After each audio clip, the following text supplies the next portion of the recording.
like, well, fuck, by the time we get out there, it's already 8 p.m., which is damn near already my bedtime. My eyes start getting a little at that point. And then you're going to be wrapping up at like 11:30 at night, still have to drive back home and then fall asleep. Just like, why the fuck start? Well, you got to get out of the parking lot too.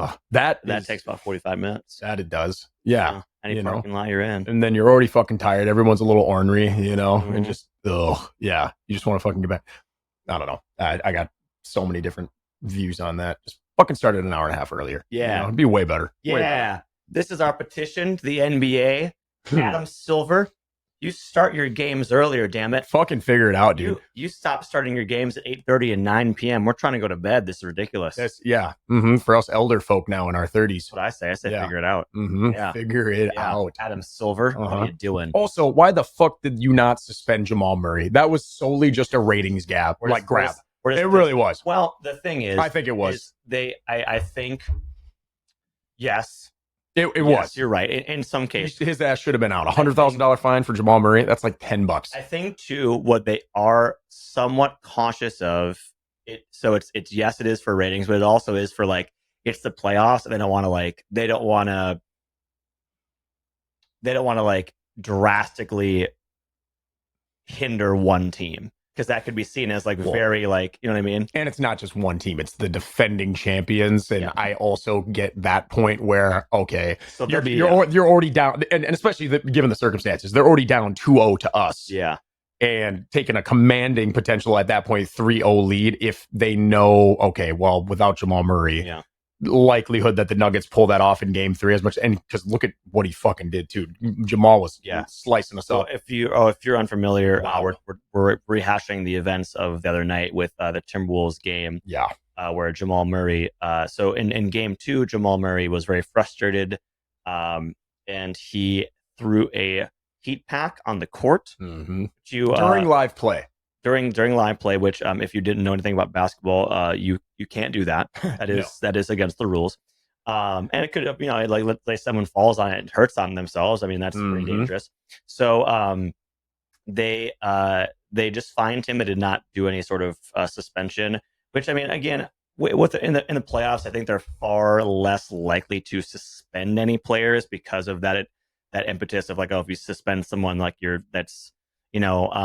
So like in the Indiana Pacers and Milwaukee Bucks series, Patrick Beverly threw a basketball at a fan twice, and they had lost the game. They had lost the series. So the NBA was suspending him, but like, had they been still in it, I could see they were suspending him because like throwing a ball at someone is different than throwing a basket. It, it's pretty fucked up. Mm-hmm. Worse than throwing a heating pack on it. Well. Yeah, because that's a fan too. That's a fan. That's a paying customer. You can't do that. Yeah, that's worse. The heating pack is like, if you told me that he had no like ill will with the heating pack, I don't believe you, but I could see it. Like maybe you just got pissed off and like, fuck this shit. Like you weren't trying to injure someone. Well, no. I don't think that's the intent. By no means is he trying to, But if you throw a basketball like in a fan, like you're probably trying to fucking cause some injury on that one. They're throwing it with some fucking heat too. Yeah. Like that is not I mean, because you think of that, like we think of throwing a basketball, and our hands are not going to be that sizable compared to that of an NBA player. They can so for us trying to think of the idea of throwing a basketball, which most of us can, like these are large individuals. Like that would be us, the equivalent being back in the day, like grabbing now a little tiny dodgeball that you had at school, like brand new out of the pack, those nice firm ones, and you could fucking rip it. Yeah. That would be like what these I mean, and they can just, that would fucking tickle. It's supposed to bounce off a cart, like concrete, or not. It's basketball's supposed to bounce off of like wood, like not people's faces. Yeah, which that is not like. And hello and welcome to the Average Pros Gym podcast, where your hosts with eerily similar names, Corey and Croy, walk you through fitness, health, and life advice, which seeks to meet you where you're at. Corey, you're here. No polarizing black and white takes, no threatening you and telling you the only way to do things, just genuine advice and good conversation about heating pads, basketballs, and Adam Silver, the person who runs the NBA. Out of getting hit between a full tee-off shot from a PGA player, a hockey puck by a professional NHL player. Shot. Like a slap shot, you're getting a puck. And these are all, we'll say targeted, like right in your abdomen or chest. Like you're getting hit there. How far away am I? Like it's just let's say about a good like 30 feet. Okay. You're like 30 feet out. Like it's, I think either way I'm dying. I know. Well, I mean, you won't die, but like, yeah, okay, you get a golf shot, a hockey puck, or a fastball by an MLB pitcher. Which shot are you taking? I'm actually dead either way. I'm pretty sure. I will say one just for the sake of argument, but I'm pretty sure if you get hit with like a baseball going like 100 miles an hour, 30 feet away, straight to my like sternum, I'm pretty sure I'm dead. That's fucking nuts. I'm pretty sure I'm dead. I don't know. Us humans are robust. I mean, Adam Sandler did it, and yeah, in a movie, Happy Gilmore. That's how he trained. In a movie, locking himself in a baseball cage. Oh, that one hurt a little bit, but I'm okay. That was the documentary, which was Happy Gilmore. Oh God, that was the documentary about Adam Sandler's film life. No, I think we could look it up. But I'm pretty sure I'm dead regardless. But which okay, so let's say you live. I'll which take a hockey puck. You're gonna go hockey puck? I'm go hockey puck. I think I'm gonna go. No, I think I'm gonna go baseball. I think the velocity you're gonna get on that is a little bit less than that of the hockey puck or the golf ball in terms of like velocity off the tee, off the floor for the puck, and then out of the pitcher's hand. I'm curious. I know if anybody's out there really smart at physics and shit. If anybody out there is really smart, let us know. Just thinking like average miles per hour. Like you're gonna get a baseball player. I think the fastest one that was clocked was just a couple weeks ago, and it was by a shortstop. I don't know shit about baseball. Just went to a Twins game the other weekend, which was so much fucking fun. But just like seeing how fast that pitch comes out of that baseball pitcher's hand is fucking nuts. And this thing got clocked at like 110. I'm pretty sure a slap shot from a hockey player, I'm gonna guess, goes 125. Okay, so this is a golf ball. So this is according to the United States Golf Association test golf equipment.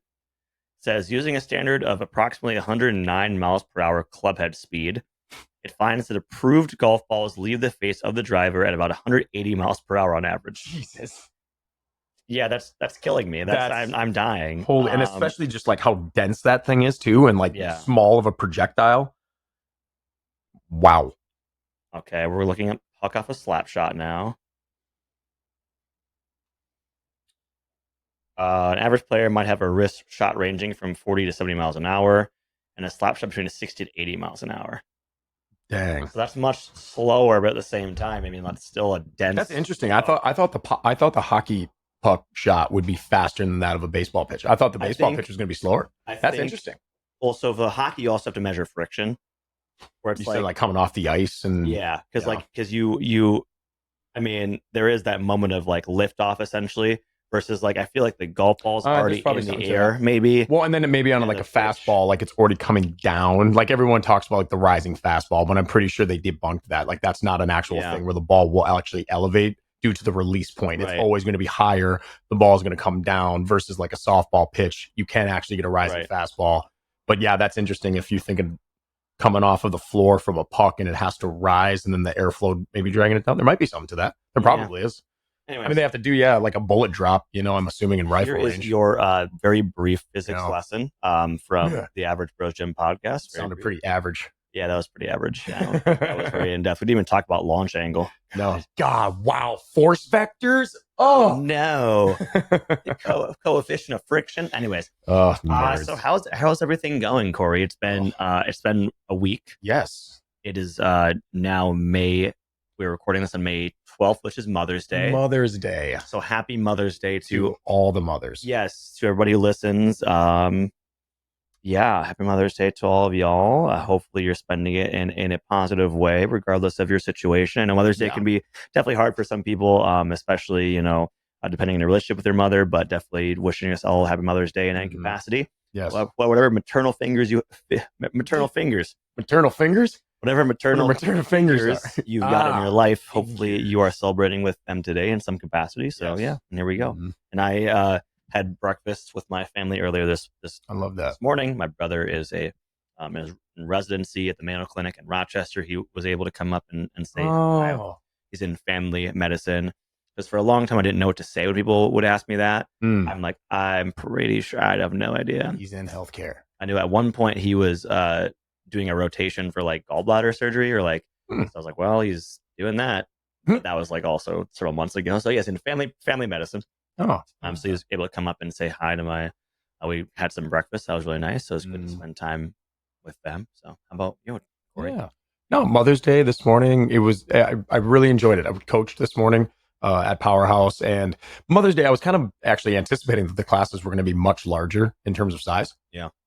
And my typical 8 a.m.ers, it was a good turnout, and it was just one of those workouts. It was a 40-minute EMOM, so every minute on the minute you performed a different movement, give a number of reps.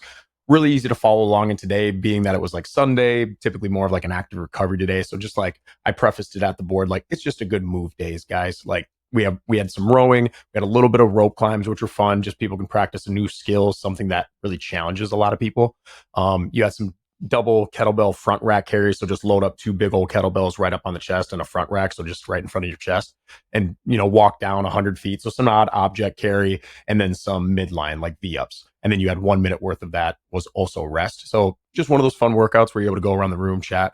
And I always do a question of the day on these days as well. And I was debating, because it is Mother's Day, do I ask that question? One that had popped into my head was, oh, what is one aspect of, your mother that you greatly appreciate? Or what is a quality or characteristic, But I also had to take into consideration that maybe some people don't have, as I am fortunate to have, and it sounds like you do as well, a relationship with your mother that is in a very loving and, caring capacity. And I just had to think about that. So I didn't ask that question of the day today. And I come to find out one of the gentlemen in my next class at 9 a.m. It was a very touching story. And this is why I wanted to share it. I asked him that question and it kind of caught him off guard just a little bit. And it was just him, his name's Martin, and another guy in class, Daniel. And Martin was like choked up just for a second. He's like, I'm having a tough time answering your question because for the first time in 10 years, he had previously, when his mom passed 10 years ago today, so the day after Mother's Day, 10 years ago today, he went through and created a little photo album of a bunch of photos of his mother. And he created it that day and hadn't looked at it for 10 years up until this morning. Oh, wow. And it was just a really touching moment that I was really appreciative that he shared. And I just wanted to, shout that out to everybody today. It's like, I hope regardless of whatever your situation is or circumstances, like with your mom, like, I hope that you're able to give her a call today or a maternal figure in your life, as you mentioned. I think that's really important. Absolutely. Yeah. We all come in, different shapes and sizes. And just, I know that, not everybody, the biological relationship with your mother is not always the best, nor is it the most healthy, nor is it, maybe something happened and they're no longer with us. You know what I mean? But I think we all can look at kind of that, that kind of like feeling of Mother Day of like, okay, this is kind of what it is about, or this is kind of what this means to me. And, maybe that's yourself. Maybe you're a mother of a animal or something like that, or maybe you're a mother yourself. Or maybe it's a day to remember that relationship you had with your family member. Or just to reflect on other aspects of motherhood that you find really, really important and advocating for that. Maybe this is a day that, you decide like, okay, this is my day for my kind of, day for thinking about how to advocate for women's health and things like that too. And I think that's always a great idea. So shout out to all the mothers today and to happy Mother's Day, friends. And it's not exactly what this podcast is going to continue to be about today. We're going to take a hard right turn, but just wanted to give that shout out today. And thanks for sharing that story, Corey. That was awesome. So, and you called your mother today, of course. Yes, absolutely. Yeah, they were shopping at Menards and just doing their classic mom and dad Sunday shit. I love that. Yeah, I know. Let's go. Well, all right. So moving on to our topic of today's show, Corey, what do you know about mythology? Ooh, very little. Oh my gosh. Very little. Yeah, this is an area and topic of conversation that I feel as though you have tremendous. Well, I've got notes. A tremendous amount of knowledge in that, for I would also say a vast majority of people aren't as up to date on. So I'm very curious to see where this might lead. Like when I hear mythology, the first thing I can think of, and for some odd reason, I feel it would also be a high percentage of the population that would also come up with this answer. I just, for some reason, immediately just think centaur. Centaur, okay. I think centaur, and I think of like Zeus, and I go there, and then also like the Iliad, and that's just the first. If I was writing down, okay, mythology, first things to come to mind, it's probably a centaur, a Zeus-like figure, and then the Iliad. We were going to touch on the Iliad today. I'm glad you mentioned that. Maybe Achilles. Can I throw him in there? I don't know. Yeah, that's of course. I mean, that's the Iliad actually, is the story of Achilles. Yeah, So okay, well there you go. See, and the Trojan War, of course. Bam. So okay, yes. So we're gonna get things started. So the topic today is kind of fitness and folklore, and this is something that I actually want to do multiple different iterations volumes of. Yeah. Oh boy. Well, because I was doing some of the stuff, and I was like, well, I don't want it to be an hour long / like I won't even have that much, because this is a very like 1,000-degree view of this. Like I'm not going to be, or whatever, I don't know, 1,000-degree overlook. What's the saying? Like I'm not going into a lot lot of detail here. 1,000-foot view, maybe is that view. I'm not going into a ton of detail with these characters. But you have notes. I do have notes. I will talk about that. And I was like, I don't have 30 minutes to talk about one character or anything like that. But we'll kind of dive into it. But this is going to be like the first installment. Of this. Like thing. A running series. Yeah. Almost. That's all what right. we need on this podcast is a running series. Let's go. So I already have episode 2 picked out. Ooh. We'll do it down the line. We won't do that right away. But Corey, tell me what knowledge or what comes to mind what comes to mind when I ask you about Japanese folklore? I think dragons and like dragon tattoos, and after that I think of like samurai. Yup, that's pretty much the extent of it. Okay. Now that I'm thinking about it. Not even bad. How really? Do you have you heard about the Japanese Kappa before? Can't say that I have. Okay. Kappa. Yeah. Fun. Nope. Do you remember Pokemon? Yes. Do you remember the Pokemon Gold Duck? Yes. If I saw a photo, it would even kind of photo for you. It would and if you're gonna be so this is the original 150. I'm hearing some screws kind of slowly turn in my head here. There's Gold Duck. Okay. Yes. I'll put a photo up on the YouTube so you can see for people who are listening. So Gold Duck is said to be kind of is a Pokemon from the original 150. And in Pokemon in general, this is a side tangent for Pokemon. A lot of inspiration for those figures was taken from mythology, from not just Japanese folklore, but from all across the world, right? But Gold Duck is said to be taken from the myth, the Japanese Kappa. So Japanese Kappa is kind of like a duck, lizard, turtle man. From folklore, right? And the reason why they pretend to fitness is because the Kappa were said to have this kind of like tremendous strength and agility, amongst other things. So in a lot of folklore, there's lots of these river spirits or water spirits, mostly because their water was so important to early peoples, right? As far as with actually getting fresh drinking water from rivers, as also with like crops and things like that too, right? Lots of different ways you can do that, and washing as well. So, but it was a problem if you had kids playing too close to the water. They could slip in, fall, drown, be carried away by the current. Things like that was very dangerous. So many cultures decided to essentially started like talking about river creatures that would like get you if you were too close. The Kappa was one of these. But Corey, the Kappa was very, very, it was very, very strong, very ferocious, but it had one critical weakness. What do you think that weakness was? So you said it was a hybrid between a lizard, a turtle, and it's got some hair in there somewhere. Okay, so it's not. I'm thinking literally just a Pokemon figure right now. Okay, it's gonna be something obscure. Like it's rose petals. Do it.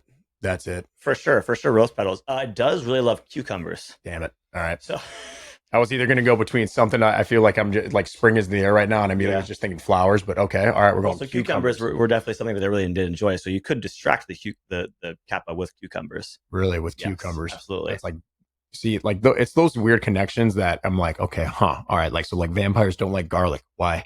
Yeah. Garlic bread's amazing. There's also a lot of like gay imagery with the Kappa, which is like, that's probably a different podcast, but it's very interesting. Cucumbers, you could argue, play a role in that. The Kappa was said to have enhanced endurance, as well as enhanced jump intensity, lung capacity, strength, like drag people from the shore. Okay. Of course, very incredible. An elite level athlete. Yeah, elite level athlete. This thing would kick Michael Phelps's ass. Like Michael Phelps, if Michael Phelps had to compete against a Kappa in the Olympics, he would have never won a medal. Yeah. So I'm curious as to why create a story? Like, do they not already have crazy animals that live beneath the water already that could just like drag them out? Like, I'm thinking so the Kappa was said to, there are some people that believe that the Japanese giant salamander is a potential like inspiration for the Kappa figure. And if you don't know what that is, I'll post again a photo on the YouTubes. But take a look at that. Google search a Japanese giant salamander. They're probably like 3 to 4 feet in length. I don't know. They're pretty massive. They're kind of like a little salamander, but I think I know what you're talking. Are they like kind of like a red in color too? Yes. Like a red and black, like a rusty red, something like that. Yeah. Okay. So that would be those things are fucking big. Yeah, they are. The first not as big as a Komodo dragon though. No, those are crazy. Did I tell you about that video here real quick? Good God. Okay, so we're talking about monsters. If it's a nature's metal video, I don't want to talk about it. It's going to be scary and sad. Kind of. Yeah. Let's move on. I'm sure it was a video of the creature devouring another creature, and I'm sure it was very tragic. You nailed it. Yeah, there we go. The Komodo dragons are freaking intense. That's what I think about when I think of the Gia monster, the Chinese dragon thing. Like, that thing's out there. Those are horrifying. Approximately in the year 1713 gave us the first written description of the Kappa. But by about 1776, they were kind of published in the first yokai bestiary. The yokai is a Japanese word for kind of like a spirit or like a ghost, like a demon kind of. And so a lot of those creatures actually are from like a lot of folklore you hear today. A lot of like creatures you see today are based off of those. Interesting. And like fiction and media, stuff like that too. So nice. Kappa was super jacked. I didn't say the weakness of the Kappa was that it had a special bowl of like liquid on its head. Essentially, it was like built into its body. And if you so when you were going to fight the Kappa or the Kappa approached you to battle, you were surely going to lose. Like think about like if you were on the street and you came up to like Conor McGregor or like Brock Lesnar. You're going to lose. However, the Kappa, if you was very, very, very, what's the word for it? Chivalrous or very, very kind of like it had a lot of discipline. So if you bowed to signify like the beginning of the battle, the Kappa would bow as well, dip its head, the water would spill out, and the Kappa would either die or have to run back into the river to replenish its water. So interesting. So that was how you defeated it. You just bowed. See, so be respectful. You don't need to get into a fight. Yeah. That's really what it is. Don't get into a fight. That's a good way to teach not fighting. That is a great way to do that. So not only are they keeping their kids away from potential hazardous like water sides, but then they also teach an element of respect there as well. And like, okay, probably, avoid confrontation. Yeah. What event do you think you could beat the Kappa at? Well, apparently from what you said, he's got like, insanely strong, has a great VO2, has, you said, in great endurance, agility, can swim, probably, I don't know. I'm assuming then if he's got like some web feet or hands, something involving climbing. Sure. Rope climbs. That might be, we could do a rope climb workout. Yeah. Now I might be able to get him, but that's about all. And then maybe just like you said it's super fast though. But I don't know how it's going to run on those web feet. And we don't know what it looks like climbing either. True. So yeah, I'm just thinking with those webs, like I'm just thinking about trying to climb a tree and wearing flippers. Yeah. It's not going to go well. No. Have we tried that before? No, I can't say that I have. Okay. Maybe in a dream somewhere. But so I think that no, this is how we defeat the Kappa, is we challenge it to a rope climbing workout. Yep. Mm-hmm. And whoever loses has to go back to the river or something. I mean, when you think about it, it's probably a good call for a lot of us. Anytime we would come into a ferocious animal such as that, it's like, let's try to climb a tree. Hopefully, then I can avoid it. Except if it's a black bear. Except if it's a black bear, those bitches will get you. They climb trees. All right, moving on to our next one here. Corey, tell me about what you know about Amazons. Amazon. I'm just immediately went Jeff Bezos, quality service, Amazons. I think of it. Then the river that runs through the South America. Yeah, and then I was gonna think like Amazons. Like I was thinking like I don't know, for whatever reason, then like the idea of like big Amazonian women came into my mind. And well, that is what Amazons are essentially are. Okay, that's okay. So I was right. Big Amazonian, strong ass women. Yeah. Yep. Okay, perfect. Okay. Do you think of like Wonder Woman? Yeah, she was, I believe. I don't know was she? Okay. Yeah. Yes. I mean, someone with that physical ability, sure, in a way. Did you ever see Xena Warrior Princess growing up? No, but I've heard of it. Similar story. So the Amazons, fun fact, were first mentioned in Homer's The Iliad. Oh, well, there you go. So if you grew up in the United States and went to high school here, then you probably either read the Iliad or the Odyssey in one of your social studies classes. Yes. Yep. And so right around 700 BCE is when they were first mentioned. Oldest surviving record of the Amazons, right? The description were that they were savage, brutish, and like they were firmly in the Greek like cultural zeitgeist around that time. Yeah. They were said to be, superhuman, like super strength, super speed, able to take down the fiercest of warriors, regardless of gender. Right? So there are stories of actually one of the Amazonian queens, Penthesilea. It's a dope name. I kind of like that. Not bad. She actually took over for the Trojan side against the Greeks during the Trojan War. So do you remember? Do you watch Troy, right? Oh, hell yeah. Oh, yeah. Brad Pitt as Achilles. That's arguably peak Brad Pitt. Peak Brad Pitt. Physicality for sure. Think so. I think between that and Fight Club, it's got to be between the two. He's like 185, 190, just like sheer mass. Just cut. Yeah. Oh, yeah. When he's sitting up on the horse looking down at the kid, he's like, oh, yeah, that's why no one will remember your name. You're like, oh, let's go, boy. Yeah. Yeah. Iconic fight scenes. Quality film. Great movie. I love it. Eric Bana. Oh, also great. Underrated actor.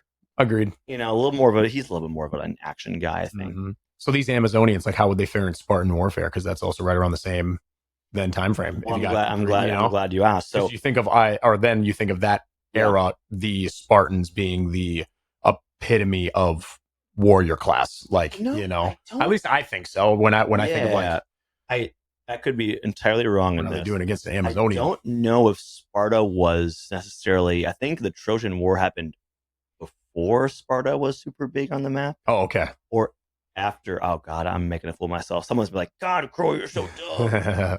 I cannot remember, but I remember like before 300 or after 300. But Menelaus was, I believe he was a Spartan. I don't. We're gonna look it up. Yeah. Helen might have been a Spartan. Anyways, moving on. That's a good question.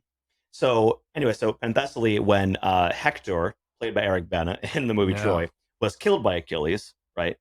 That was when Penthesilea actually took over the Trojan army and continued to fight against the Greeks. Eventually, she was slain by Achilles. So Achilles kills Hector and also kills Penthesilea. Oh, wait a second. How does Achilles end up going down then? So it was. Oh yeah, because that's right. He did kill.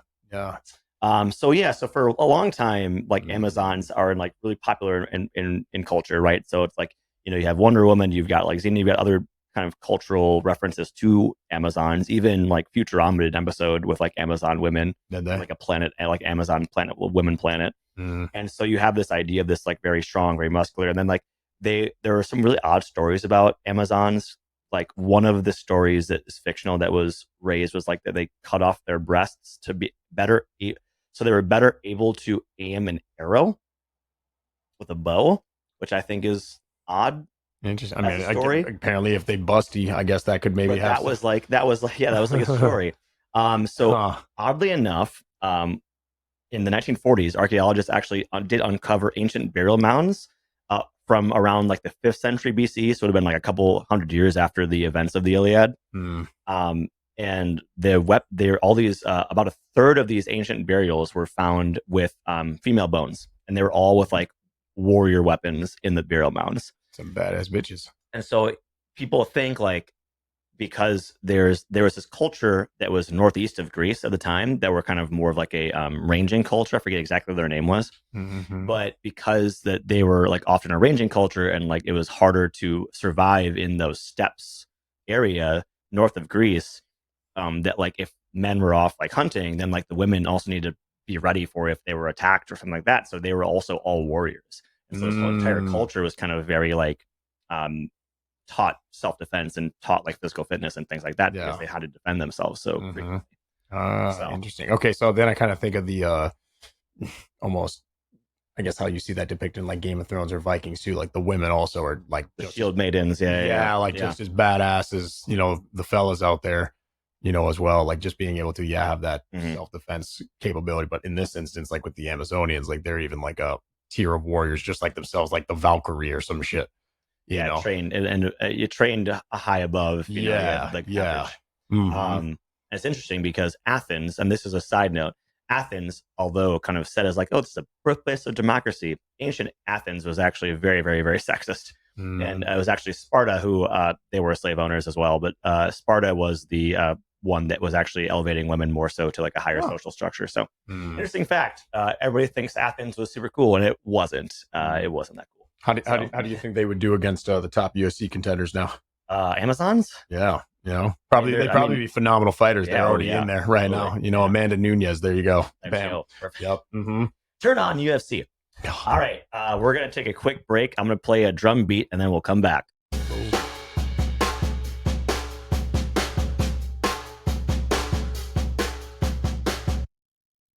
Okay. I also forget that we don't have the headphones in, but like I'm just trusting that this is working right now. So we'll find out. I just realized that now for the first time. Yeah. Look at there. I don't know. It's fine. We going. Or we can hear each other talk. Yep. We're not using headphones. Hopefully this turns out okay in this recording. Yeah. So Corey, tell me about your last name is McDonald. Yes. Tell me about your family genealogy. No idea. We're completely guessing here. My grandmother said that she was 100% Norwegian with it. If indeed that is the case, I would then be 25%. Other than that, from what I've been told, Mick, the part of McDonald there would be maybe something, I don't know. I just hear like Norwegian a lot of time, maybe a little bit of like Irish or something. I believe it's a Celtic or Irish prefix of like son of. Like son of Donald.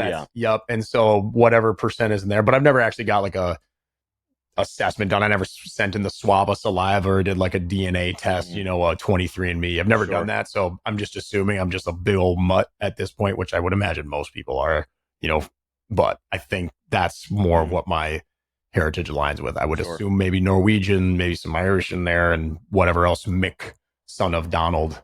So Clan Donald is gonna be Clan Donald is one of the most famous Irish or Gaelic clans or Celtic clans. One of the most well-known, biggest ones in history, and you will feature somewhat in this next story. Oh, cool! So, have you ever heard the name Chulainn? No, I just immediately thought of Macaulay Culkin. Okay, that could be somewhere in there. Who knows? No. So Chulainn was one of the greatest warriors of Irish folklore, Irish mythology. He was kind of his tale was in the Ulster cycle of Irish mythology. Which takes place around the time of Jesus. So around the year 0, I believe, right? Yeah. Someone who knows, let me know. So Chulainn was kind of like a demigod, kind of like a Hercules or a Heracles. So he was born jacked, right? He was hitting squats. He was hitting lunges. He was hitting push-ups. He was doing split squats at the age of 6. This kid was just going hard. 1,000%. Mel Kiper was fawning over this guy. Oh my god! He was saying he was early first rounder, day one starter, plug and play. So Chulainn was the greatest warrior of Irish folklore. So around the age of 6, he was actually born with the name of Setanta. But around the age of 6, his family was visiting I believe an Irish king somewhere, because back in the day of Ireland, there were several different kings just kind of smattered around. It was less like nation states; it was more like kingdoms, essentially. Yep. And he defeated a vicious guard dog and earned the name Chulainn, which essentially stands for like dog of Cullen, who is like anyways, dog of Cullen. Cullen was the guy who was owning the dog, and so essentially he became like a new guard dog. So Chulainn was a little bit of like a he was also kind of a little bit of a berserker. So do you remember the Incredible Hulk? Yeah, I remember multiple variations of the Incredible Hulk. What is your favorite variation of the Incredible Hulk? Favorite? Oh, then it's got to be Mark Ruffalo in the latest Marvel ones. And then you had Lou Ferrigno, iconically, was like the very first Hulk. So that's like OG Hulk. And that then was you did have Eric Bana. That's true. You did have Eric Bana. Call back Eric Bana. Wow, look at there. Oh, look at that. We're coming full circle. We did. Ferrigno, he was the Hulk without like it wasn't CGI. It was it was just him jacked. painted up green, running around in some ripped off jeans. Sure. Yep. He was the first, at least to my knowledge. Or that's the iconic kind of Hulk. Yeah. He was muscular. So the Incredible Hulk is kind of like the ultimate bodybuilding, like fantasy for like Marvel superheroes of like, oh yeah, this dude's just all muscle. Yep. That is also something that's very interesting that maybe someday we'll have a discussion about, is like the standards for men growing up when you're watching all these, like reading these comics and watching the commercials, and how everybody's like 3% body fat and just like walking around like that. Nuts. Yeah. That's unrealistic standard. We could go down quite a bit like that too, because immediately I was just thinking like, oh, what are some of the other ones that you've seen? Like, we talked about Dragon Ball Z in here, like Goku. You see that physique, you're like, well, what the fuck? Yeah. And you see Superman, you see Batman, they're all jacked. You kidding me? Every single like Predator, Arnold Schwarzenegger, all the action figures, they're all fucking just yoked. They're like 18 packs. Like that's not even anatomically accurate. But then that was like the thing to fucking strive for. I was like, oh, let's go for that. Yeah, I want to look like that. I want to get 18 pack. Yeah. So Chulainn was the original Hulk before the Hulk was a thing. Oh. So he kind of he had this sort of like kind of like Hulk transformation where he became like super like drenched in like blood and like super jacked, and like was just kind of like he was a rager, and he had to be calmed down with like these really crazy external factors. Like a berserker. But yeah, he would just take on whole entire armies himself because he was so jacked from all the push-ups that he was doing. It's fucking nuts. He was also sent to Scotland, to the Isle of Skye, which is where Clan Donald, one of Clan Donald's historical seats is. And he was trained by a kind of warrior woman named Skaha, who actually have a tattoo on my right thigh. So there we go. And was given a magical spear, essentially. They could like, wherever you, like if you had a target for it, you could throw it anywhere in the world and it would hit the target. That's sick. Which is pretty sick.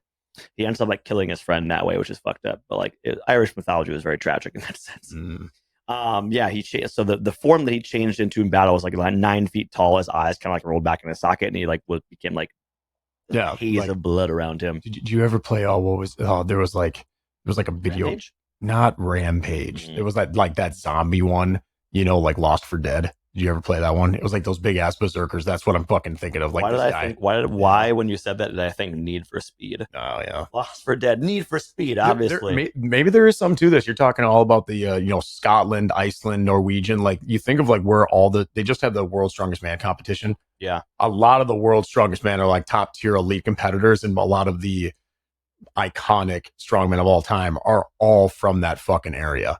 Okay. A lot of Bjornsons and kind of that's their jam there. Yeah. So like when you're talking about this, like, it kind of fucking makes sense. There's a rogue documentary about the Husfell stones in Iceland, which is pretty cool. So if anybody is interested in watching a documentary about lifting stones, I know it sounds really fucking lame, but it's cool. It is. That would be some shit that we say on the Average Bros Gym podcast. Yeah. So if y'all want to watch some stones, that's a cool documentary. I might even watch that today.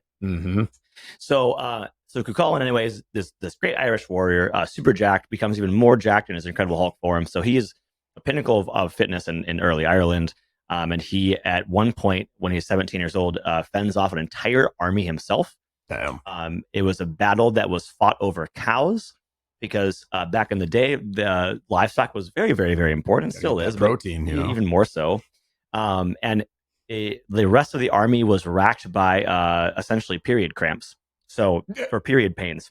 Seriously, it was like, I forget the exact story, but there was a curse laid upon all the men of this army that they would be racked by these pains from, I believe it was either like menstrual cycle or like menstrual cramps or like childbirth pains. Obviously, they're very different, but they're both still probably very. I wouldn't be able to handle that shit. No way. No, I'd be on my knees crying. And so that's what they are all doing, and which is so all the women that are listening to this are like, yeah, fuck, dude, exactly. Like, I do not envy that. I tolerate this all the time. Yeah. Monthly basis. Boy. So all the men were down for the count, and Chulainn, I forget why he was exempt from this, but. Because for what fucking Hulk, apparently. Maybe. So for whatever reason, so he was single-handedly defeating this army, and so in the story they were fighting him like one by one, which is a really dumb way to fight someone. But it made me think of like a Tony Jaa movie, where it's like, have you seen Tony Jaa movies? Ong Bak, Protector. Nope.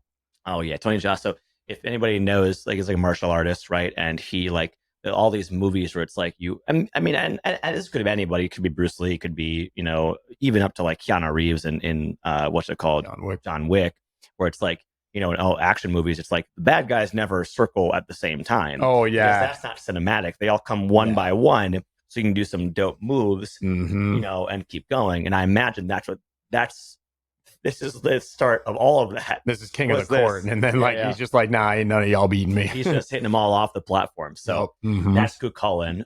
He is called the Hound of Ulster. And that's a cool story. It's a badass name. Dude, that's so I'm essentially thinking of Brock Lesnar. Yeah. Back in the day. Yeah, you're not beating that. Or like Kimbo Slice in street fights. He was. Kimbo Slice in the UFC. No, he got smoked. Also RIP. Kimbo Slice. Mm-hmm. Yes, he was smoked in the UFC, but at street fights, he was pretty dominant. Yeah, and that's a whole other animal too. That's a whole other animal. Yeah. Street fights compared to like UFC, where it's just like some bare knuckle shit. Like, yeah, you break a knuckle, break a hand real quick. I'm not. God, if anybody doesn't know what it feels like to get punched in the head, it hurts. I've never. You? You're lucky. Oh yeah. Yeah. I mean, like Blindside. Like I've just been like a bystander, like when things are going on, and someone's like, "I'm just gonna punch that dude." I'm like, "What the fuck?" Oh wow. Okay, interesting. Oh, it's happened twice. Oh, you were just an innocent bystander, just got fucking clocked. Seriously, yeah. Well, that one time I was like walking out of this was like back in college. I was like walking out of a party, and I was with my then girlfriend, and I was like 20 at the time. It was like my second year in college, so I was like 19, 20, and like it was a really drunk dude, and he had stopped us to like say some weird shit to us, and we were like, okay, cool, bro, like whatever, like kind of trying to walk away because we were leaving this place, and then he punched me. The fuck? Yeah. Anyways, that was weird. It's like, how do you not like retaliate in that situation? But I won't go into detail. Oh, okay, all right. You won't go into detail. That's okay. Yeah. No, that's fine. No. I think don't need to glorify that. yeah. But that's fair. Anyways, that's fair. Yeah. So that's the only time. But yeah, it doesn't feel good. Okay, Corey, we're going to move on to our fourth and fifth one here. And then we're going to be wrapping up. Tell me what you know about Hindu mythology. Oh boy, at that I just fine if you don't know anything. Hindu. I was just thinking of like those types of percussion instruments that you hit with like little things that kind of like ring a little bit. That's literally the only thing I thought. And maybe like an elephant. Okay, you're thinking of those symbols that are exactly, because it makes sense, because a lot of what we're taught in schools, a lot of what's very popular in America is Eurocentric, right? Viewed very much like what can people usually name Greek mythology and like Norse mythology. The stuff that takes off in popular culture is like Thor and Loki and 1000%, all the stuff. So totally get it. So in Hindu, and I don't even know that much either. I'm still doing my as someone who likes this stuff, I'm still doing my due diligence. So. Two people from Hindu folklore, Hindu mythology that I want to talk about. One is called Lord Hanuman. Hanuman is a deity, but he's not as popular, or not as like large as the last one we're talking about, which is kind of like part of like the trinity of like Hindu gods and deities. So Lord Hanuman is often depicted as the most muscular god, jacked AF. He's a divine monkey god, which pops up a couple times in different kind of like Asian mythologies. There is a representation of Sun Wukong from Chinese mythology, and this kind of story called the Journey to the West, and that is actually where people think that like the Saiyans in Dragon Ball Z kind of originate, is from Sun Wukong. Because then you see immediately when you said like God of a Monkey or whatever, I immediately thought of that one transformation in Super Saiyan where he goes to the big fucking monkey. Yeah, that's it. Oh, no shit. Yeah. Okay. So that's like essentially that story, or like that that's kind of like in Sun Wukong, and just kind of the monkey gods and the monkey trickster gods have kind of like inspired that. You know what I mean? Okay. Hanuman being kind of one of that area. So Hanuman is a divine monkey god who is revered for his strength, agility, and devotion to his Lord Rama. So essentially, Hanuman is also kind of a god of like self-discipline in a lot of ways. Cool. As well as like chastity and like celibate, which like that's a different story. But like potentially any self-discipline. So I mean, the epitome of like self-discipline. So self-discipline in the sense that like, pertains to fitness is obviously like being able to continue like disciplining yourself in any way, right? Like whether this exercise routine, whether it's nutrition routine, whether it's whatever it is, like he's very disciplined in that. He's depicted from, with basically a very muscular physique, and he's known to lift mountains, uproot trees, and perform incredible feats of strength. Dude, that's gonna be your duck turtle god Lift by a mountains. mile. Well, yeah. Well, the Kappa is not a duck turtle god. I was gonna say He's we a just duck keep turtle. leveling up here. Like this dude's lifting mountains. The Hulk couldn't even do that shit. No, lifting literal mountains. And you know, as a deity in Hindu folklore or Hindu mythology, like that's definitely, you know, he's kind of on par with like a Roman pantheon or a Greek pantheon of gods. You know, Zeus and Poseidon and all those people that are doing their thing, right? Notice not one mention of PEDs. You can do this clean, people. Yeah, you can. Just takes a lot of hard work, okay? It does. It does. Rise and grind. Rise and grind. No days off. No days off. Okay, so our last deity is Lord Shiva, also known as. Let me pull this up here. The same in the Hindu. Yes, still, we're still on the Hindu train here. Also known as Mahadeva, I believe. I don't know how to pronounce that, but I think that's pretty close. So Shiva is also known as the god of destruction, which is super fucking metal. So that's Lord Shiva for us. However, Lord Shiva is also, let me pull sorry, I've got my notes that are pulled up here somewhere. Bam, bam. But he's very depicted as like, you know, again, a muscular and powerful deity. So he's known as a destroyer, associated with like strength, essentially, right? And we can kind of go into like, oh yeah, like why is strength being associated with destroying? But times were different back when these gods were created, but there are still vestiges of that in popular culture with like, especially like males and how we view being a masculine figure and things like that. We depicted. Yeah, we'll definitely dive into that at some point too. Yeah.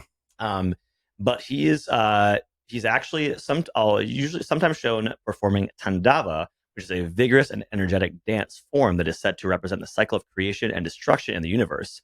So he's also associated with like yoga meditation. So you do see the kind of cool duality of this person who is literally called the destroyer, super jacked, super strong, but also representing and being a god of this very, very powerful practice of meditation and yoga and like dance, which is this outward expression of like physical health and also mental health and so yeah, it's kind of cool. So that's what kind of got me on that one. And you know, those are both practices that are build flexibility and strength and just like mental health as well. So mental strength. And that's the one that's like overlooked all the time. Like everybody, we were joking about like, oh yeah, rise and grind, go hard or go home kind of mentality. But that's what a lot of people, they gear towards that as to what they think is going to progress them even that much further. But like then they also touch equally on the aspect of like, oh yeah, yoga, meditation, mindfulness, like controlling that just as on the same par or same tier as the other aspects. Absolutely. Yeah. But I feel like people like overlook that one. Yeah. No, and I think in throughout folklore, but throughout human history as well, we always point to these feats of strength, right? I mean, if you think about like local folklore, like Paul Bunyan in Minnesota, being a big giant that like chops down trees and clears pathways and steps on places to create lakes, and it's like you always there's always that kind of idea of early days of humanity. You know, we had to create reasons for things to be because there wasn't science. There was still science, but not to the same degree there is now. So it's like, okay, well, how do you explain rain, or how do you explain landslides, or like how do you explain these lakes being here? It's like you want to think about these mystical people and mystical gods and goddesses and deities that are creating these things through force of will, force of actual physical force and things like that too. And that I think is a prime reason why we still idolize those kind of like feelings, those kind of aspects, like self-discipline, right? Like you think of, you know, a god like Hanuman, who's the god of discipline, to the point where it's like, you know, you're like, oh my gosh, can I like, I love that aspect of it. I want to also be in control of myself mentally and physically, and like I want to make sure that I'm controlling all aspects of myself, and you know what I mean. So yeah. Well, it's and what's the best way that humans learn is just like through stories a lot of the time.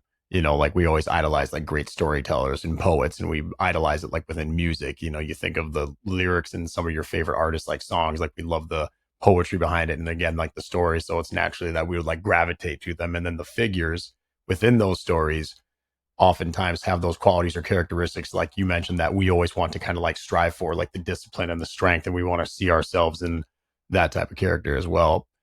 up until you get to some of the other mythology where it's like, okay, wait, how many wives do they have, or like kids, and then you killed so many people, and then you're like, wait, okay, so where did that come about, or why, or how did they, you know what I mean? Like even Zeus was very famous for engaging in sexual acts with zero consent. So and then so you're like, huh, okay.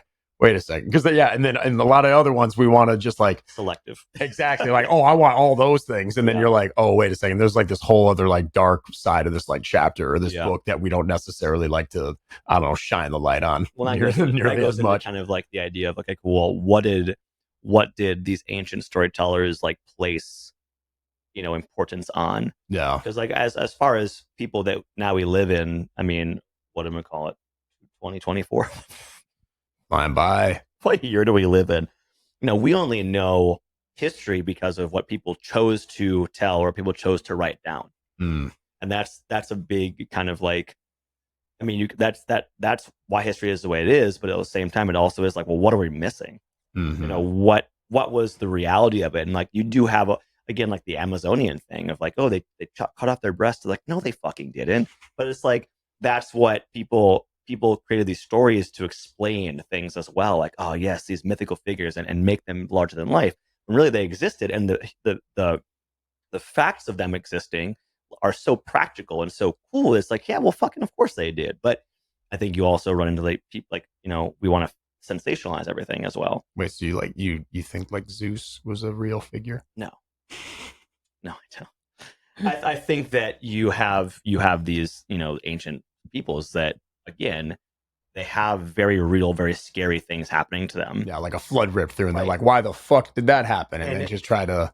I think humans have a need for control as well. And so you have, you as a person living in that time, you want to be able to have some sort of control. And if you offer prayers, offer sacrifices, to offer whatever, to a deity, then that is your way of controlling your misfortune. Oh, if I pray to Poseidon for safe passage, my ship will make it to the next island and I'll be safe. Because like, even like, I mean, think about how dangerous the seas are. And you have the Greeks, especially the Greeks and ancient Polynesian people and ancient like East Asian cultures as well, all relied on sea transport. Nuts. And like, so you have to think about like, okay, well, cool. Like, of course you have a sea god. You know what I mean? Of course you have that, because you have to be able to somehow appease them. Yeah. Right? Well, and I think it's almost just like giving that sense of like, okay, I actually can't control this. Like, I guess here's in my idea what I can control, and then I'm just going to kind of put it out there and then just essentially just fucking hope for the best. Yeah. Yeah, that's intense. It's dope. I wouldn't be able to do that. Not go across at that time where you're fucking only navigating by starlight. Yeah. Oh man. And the thing is like ancient cultures were so like intuitive and ingenious. I mean, think of all the like incredibly. Yeah. Especially in like the Greek and Athens. Like, I mean, that's one that we, again, oftentimes, like, who knows where other ancient civilizations and the technology and the knowledge that they had. Yeah. There's like so much unknown, I think, to a degree, but like the ones that we oftentimes associate with, like, we think of great historical figures in our lives, are like some that are very intelligent, and we think of like the Aristotles, or at least I do. Aristotle. You're just going right through that list of names, for sure. This was actually something that was brought up. I had heard the other day, which I would be curious to hear your answer on, kind of tying in with the mythology and historical aspects of it. But if you were to sit down in a room of 5 historical figures, none of whom can have lived in the same period of time that you have, right? So it has to be before you were born, being an historical figure. Out of those 5 that you'd be able to sit down and shoot the shit with over a beer or a coffee, who would at least be one of those historical figures that would be in the room? Do you have one off the top of your head that I would want to talk? Okay, this is you get to choose your 5. Who is at least one that would be in that room? Oh man,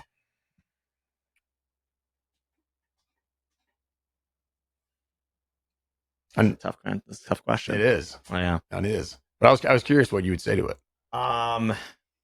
Again, not holding you like toes to the fire, but one that would be like, okay, I'd probably have him on. Do I have to be? What goes in this setting? Like, is it just a talk? Can I interact freely? Yeah, exactly. Yeah, okay. They're all there, same period of time. You just are able to bring them on into a room. Christopher Columbus, so I could beat his ass. so I could fucking beat his ass. You're knocking, or so you're bringing Christopher Columbus into the room to kick his ass. Mic drop. And that's on business. Fuck you, Christopher Columbus. You got some hard feelings. I don't know. I was trying to think of something a little like off the mainstream. I was trying to think of like, people that I might not have the knowledge of, or like might not have heard from too much, but like would have like really interesting things to discuss and talk about from like the perspective of not the victors. You know what I mean? Because it's very, that's a good way to think about it too. It's cliche, but it's like history is written by the winners. So it's like I would like to learn from someone who was not counted as a winner, essentially. But the name that I thought of, I couldn't think of any names because, again, probably because of that reason. So I thought of Christopher Columbus so I could kick his ass. CC going down. I feel like I could take him. I feel like Christopher Columbus probably, I mean, like he's got money and like weapons and like guns and shit, but like I feel like if he just showed up, I'd probably take him physically. Fair enough. Okay, what about you? I was gonna go yeah, right. It's an interesting thought though, because I feel a lot of times like the answers that we would immediately want to think of are people that are existing right now, but having to put it prior to you, I think changes it a little bit. Just because I read the book at least once a year, Meditations by Marcus Aurelius, and I would go Marcus Aurelius just to be he was the leader of the Roman Empire, like the height. Maybe another one would be like, oh gosh, I don't know. Do you go like for like what you're saying? Like, would you sit down with a Genghis Khan, or would you sit down with like a Hitler? Would they be brought into the room too, or do you go someone like Martin Luther King? There's so many different like routes in which to go. You take the route of someone to beat their ass, I say, or take the route to actually probe and talk. I mean, I guess either way, like I feel like there is no wrong answer in that. If you were just able to like sit down and chat with any one of those historical figures, it's going to be a fascinating conversation nonetheless. Yeah. It's like Mussolini beat his ass, Hitler beat his ass, Stalin beat his ass, fucking Pol Pot beat his ass. Fuck Pol Pot. Sorry. Better hope you got some weapons in the room. No. Just one at a time. I'm going to call it. Oh, is that what you're going to do? Yeah, we're just going to do it one at a time. Fair enough. Okay, so you choose Marcus Aurelius. Yeah, I'll probably do that. Yeah, probably do that. I don't know, maybe JFK. He'd be an interesting one. I'm choosing one by one all the dictators I just said. And then you're just going to annihilate them all. Okay. And that's that. Thanks everybody for coming to the Average Bros Gym podcast. I appreciate if you stuck around this long, especially if like folklore is not your thing. You know what I mean? Like Corey is clearly like, Corey, you've learned something today though, right? Oh, God, yeah. Like there was a Hulk before Lou Ferrigno. Yeah, and it was Chulainn. It was Chulainn. Yeah. And I was part of that tribe. That's me, my son of Donald. Clan Donald. Clan Donald. Fun fact, part of my mother's Scottish ancestry is also kind of from Clan Donald, not directly, but they're like a kind of like an offshoot from the Isle of Skye. So look at that. We all got little connections there. All right, friends. Well, that's it for us today. If you would like to support us, you can do so at Patreon. $5 a month gets you some extra stuff, a little subscription. So if you want to, you can. There's no pressure to do it. But if you don't, then we starve. So no, I'm just kidding. We're fine. We've got jobs. So, but that'd be great. We're working on getting some more stuff up there, but any support is awesome. Otherwise, y'all just listening and sharing the podcast is amazing. So please do that as best you can. That goes a long way, but that's more than enough. So email us at averagebrosgympodcast@gmail.com. Any topic ideas if you want to learn more about something, or just questions, comments that you've got. Otherwise, y'all, you can also find us on Instagram at averagebrosgympodcast. And then what else? Yeah, Patreon, promoted that already. Anything else? I don't know, YouTube. If you're not watching this, you're listening to it, we're on YouTube as well. YouTube watchers will see that my room is even messier than normal. That is because I'm actually moving in a couple weeks. So yeah. So, which we're gonna bring down that big old dresser here. See, this is why we train. For making functional day activities like this. When all of a sudden your friends need your help moving, you're up to the task. That's why you got to train people. That's why you got to train. That's why you also have to not be careful, because what I did with Corey is I didn't tell him that we were going to do that until he got here. So that's an effective way to do it. It is. Otherwise, friend, thanks so much for listening, and we will see you next week. Same time, same place. talking about other stuff besides this. All right.